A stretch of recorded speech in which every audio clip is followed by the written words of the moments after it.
Let's just talk for a moment about the dinner party. I mean, such a monumental installation, not just for a woman, but for any artist of the time. I mean, it is not just a large-scale installation, it is a complete exhibition in which you designed the wall text and the entrance banners and the credits for the many ceramicists and needle Artisans. workers who had contributed to its realization. How did this idea come to you? How did it happen?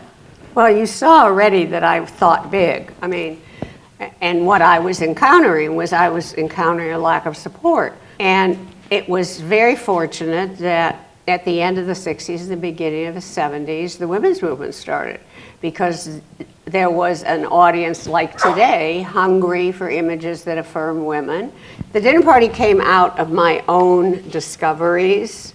It was very confusing to me to be told I couldn't be a woman and an artist too, which I was told all the time in the 60s. So I started looking back to see if other women had encountered the same challenges I was experiencing and how they had overcome them.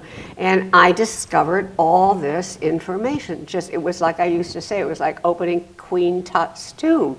And it was like one of the reasons that I stayed involved with the dinner party until its goal was achieved, which was permanent housing, because I felt a responsibility to the information that I had discovered. First, I was going to do 100 plates, flat plates on the wall.